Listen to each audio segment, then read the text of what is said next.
Hi there. Today we're going to have gnocchi for dinner, but it's not the kind of gnocchi you're used to thinking of. I know that we've made gnocchi together, Anna, but this kind is a fast and easy one. I get this at Trader Joe's. It's already made and doesn't even have to be refrigerated. It's very handy.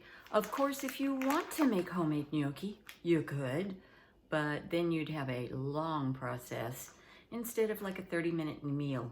So we're gonna use this. So this recipe is called Skillet gnocchi with white beans. I think that's right. Chard and white beans. I forgot about that. Yes, has Swiss chard in it too. So let's see, we've got to get our ingredients together.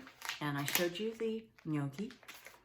We also have some white kidney beans, also known as cannellini. So it also comes from Trader Joe's. And finally,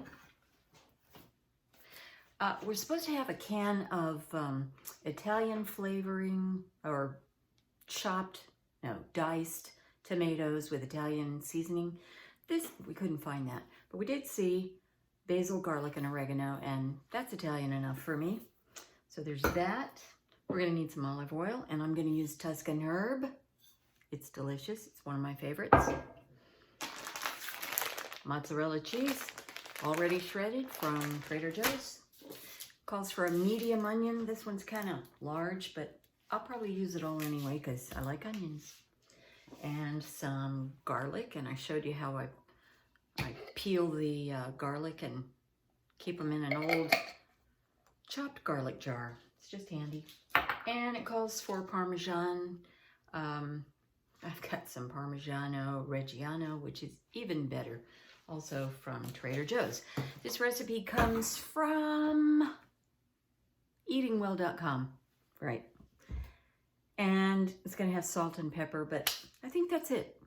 And of course the Swiss chard. This is sad. I had to buy it. I have this in my yard, but not a lot of it, and it wasn't enough. So, whatever. Okay, let's get started. I like to start off by preparing my ingredients ahead of time.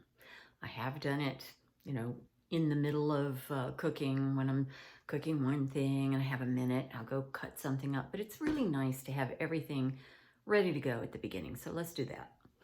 I need to thinly slice this onion. So there's a couple of ways you can do it. And I think I'm going to go with the easy way because why not? Get all this jazz.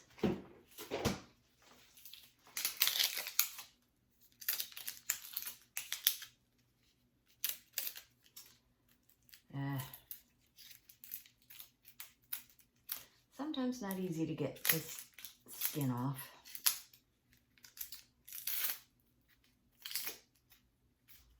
Oh, for Pete's sake. There you go.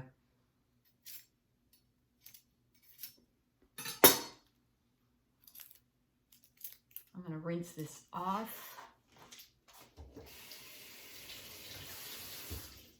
And I have some spots I want to get rid of. And some skins I want to get rid of.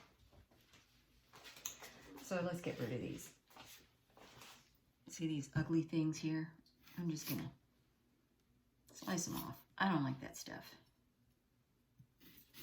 I don't know what this little spot is, but it's going. Okay, so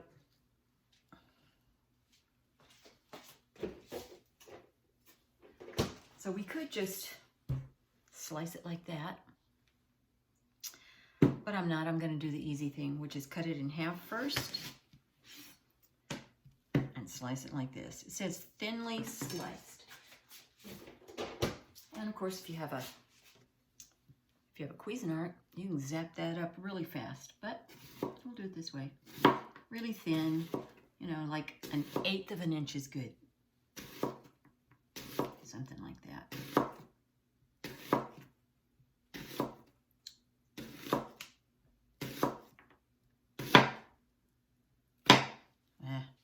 Okay, I'll finish the slicing and come back.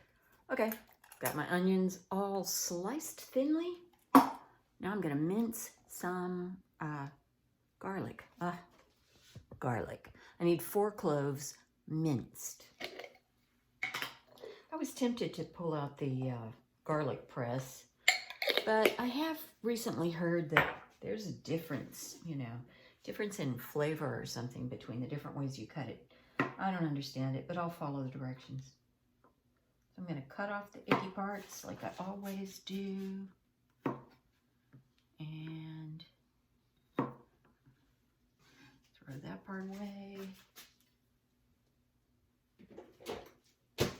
Okay. Lay it down.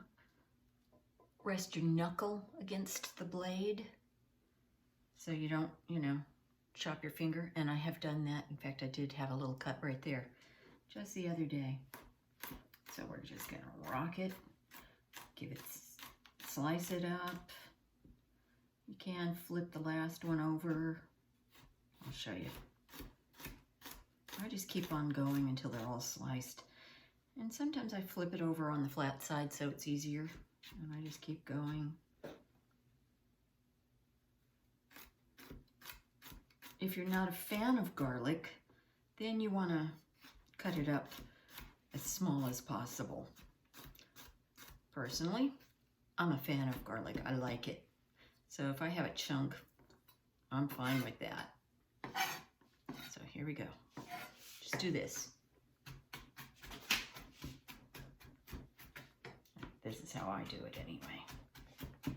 Just kind of go back and forth from different directions till I have some nice little bitty pieces of garlic.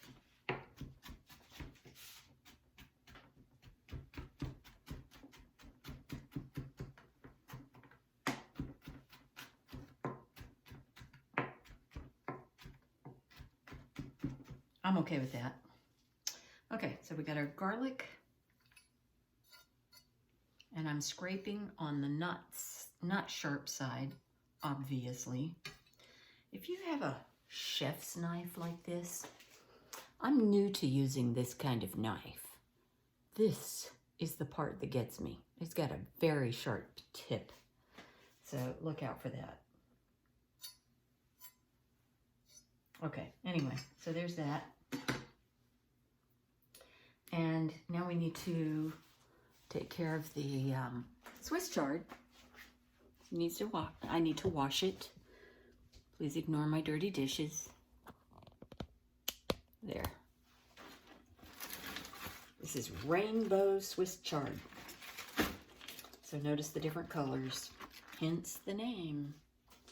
Organic rainbow chard. Okay. Have a bowl to put them in. And let's see. Maybe that's not in a good place, so I'll move it. Okay.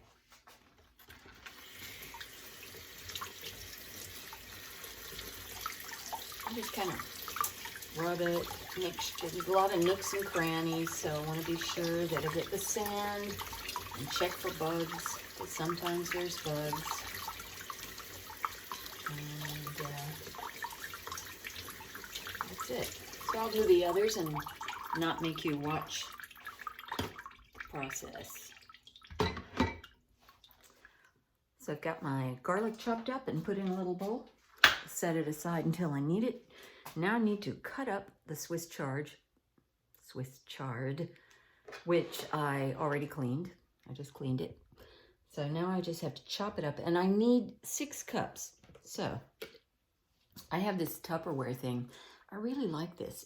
I bought it from a student who was selling Tupperware, but you've got all different kinds of measurements here. So I need 6 cups of chard, so I'm going to use it right here. 6 cups right there. Okay, it'll just make it easy. It's a really handy piece though, I gotta say. All right, now I bought this chard yesterday, so I'm really not happy about one of the leaves, but you know, what do you do? I could take it back, and I might. All right, so it's still wet, and that's okay. I'm gonna cut off the end, like I always do. And actually, with Swiss chard, you can cook the stem. It will cook just fine with the leaf. So I'm just gonna cut it right down the middle.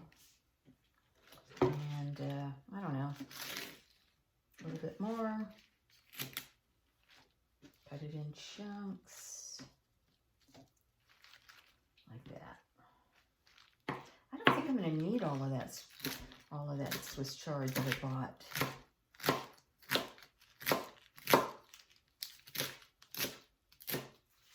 Okay.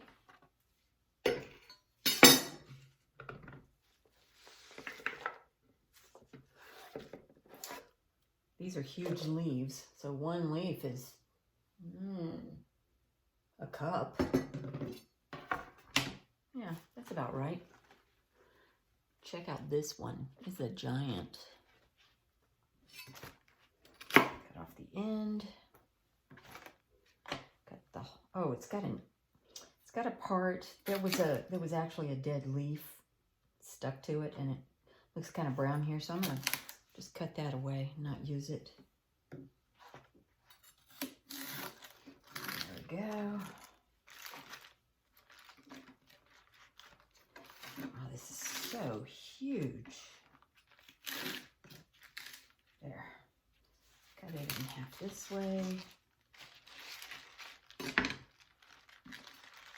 And just chop it.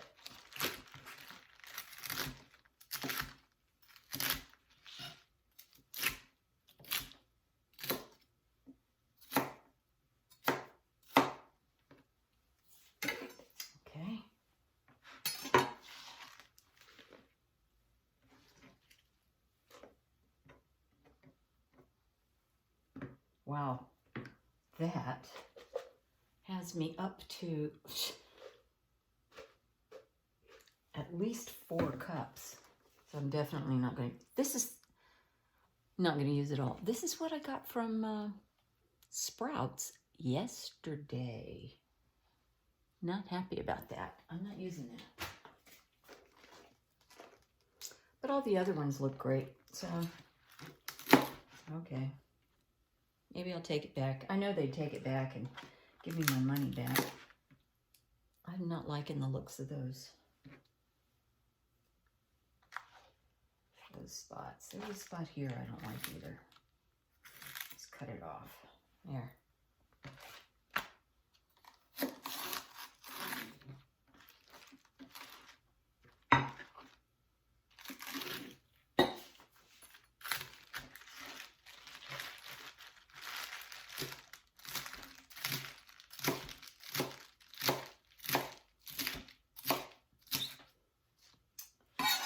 Okay.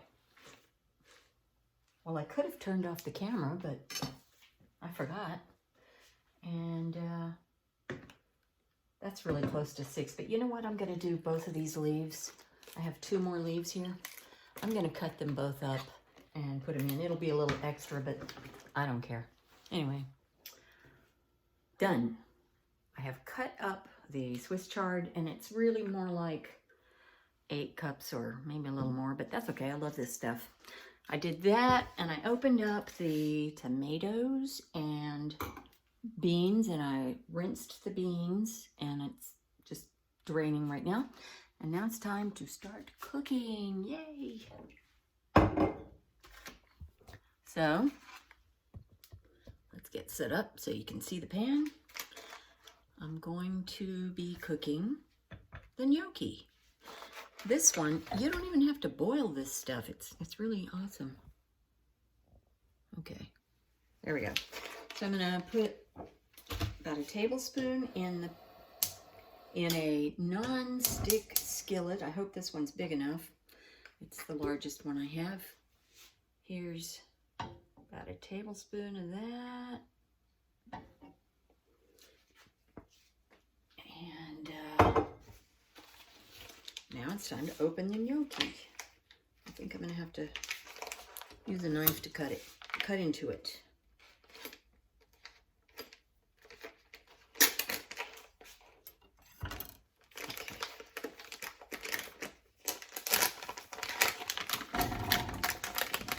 pour it in.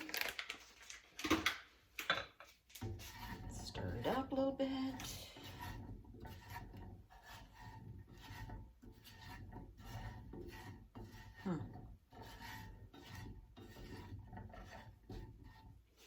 Well, it doesn't come with a lid, but I have one. I love these glass lids because then you can see what's going on in there. So we're going to cook the gnocchi for about 5 to 7 minutes until they start plumping up and they're golden brown. So here we go. See how they're doing.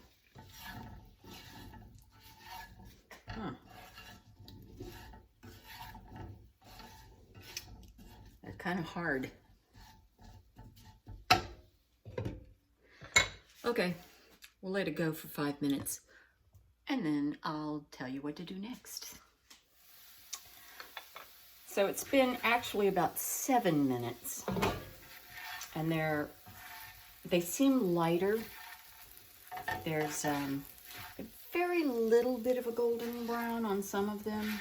I could cook it longer, but you know what? I'm hungry and I think they have the right consistency anyway.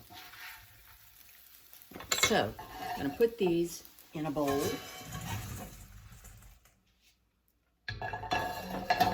And set that aside. Well, you can't see it. So now I'm going to add about a teaspoonful more of olive oil in here. Just a little bit. And the onions.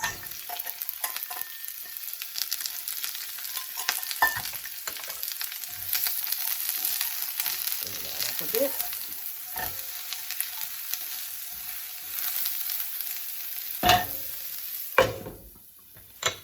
And I'm going to let that cook for just a couple minutes. It's been about 2 minutes. And as you can see, the onions are starting to get soft and even a little bit golden brown. So I'm going to put in the garlic that I've chopped, minced.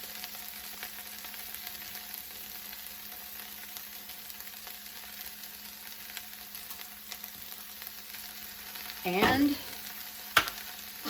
half a cup of water, and then I'm going to put the lid on.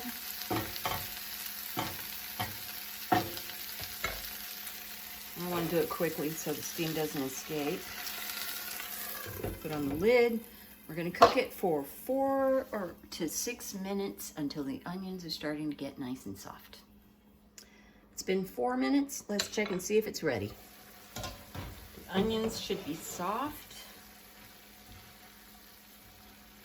They do look pretty soft. But I think they could be a little softer. So I'm going to give it a couple more minutes. Okay. Now the onions look nice and soft. So I'm going to put in the Swiss chard and hope this pan can handle it. Okay.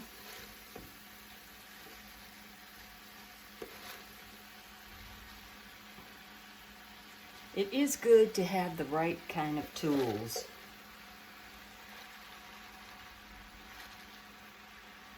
And pots. It will shrink down quite a lot. So just want to be able to do this. And I did it. I'm going to put the lid on. I just want to wilt that chard for probably just a couple minutes. Anyway, I'll show you what it looks like when it's done. So I've been cooking it for maybe 4 or 5 minutes. I don't know if my heat is too low or if, you know, the recipe is incorrect. Actually, I've made this before and I don't remember. But anyway, here's the thing. remember this. When you're following a recipe, you use the times that they give generally as just kind of an estimate. You have to, the important thing is to cook until the dish looks like what they say it should look like. And it says that in this case, Swiss chard should be wilted. It said 1 or 2 minutes. There's no way it was done in that time. So cook to when it looks right or it's doing what it's supposed to do. So now it looks like it's wilted. The stems don't look particularly soft. I don't know, maybe I should give it a couple more minutes. Tell you what, I'm gonna check. I have a knife here handy.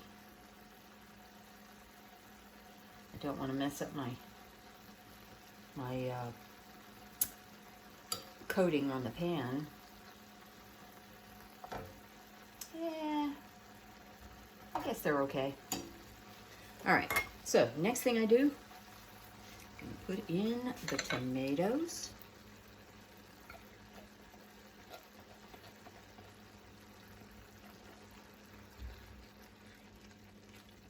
That cools it a little bit. And then I'm going to put in some freshly ground pepper because it's so delicious. I like a lot. Put however much you like. And the beans. Okay. It smells so good. You think they're ever going to make a way to send smells, you know, virtually? Okay, that's a weird idea. Anyway, here we are. We've got nice tomatoes and such goodness. Now I'm going to put in the gnocchi. Yeah. And this is a full pan, I'll tell you. So I'm going to gently stir this up.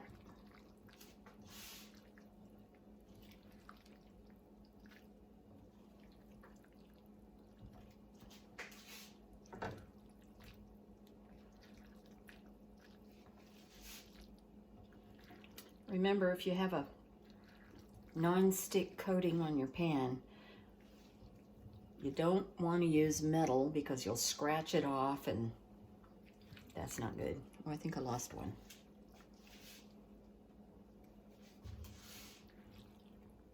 Okay. That's pretty well coated. Make a nice top. And the final thing is going to be putting half cup of mozzarella cheese on top. That's about a half cup. It's not covering as well, so I'm going to put more than a half cup. That's good. Yum. And a 1/4 cup of Parmesan.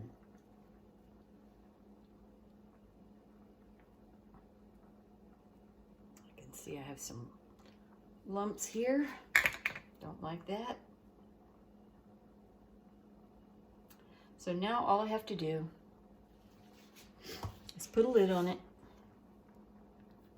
and melt the cheeses and then have a delicious, delicious dinner. I know you're going to like this one, so I hope you try it.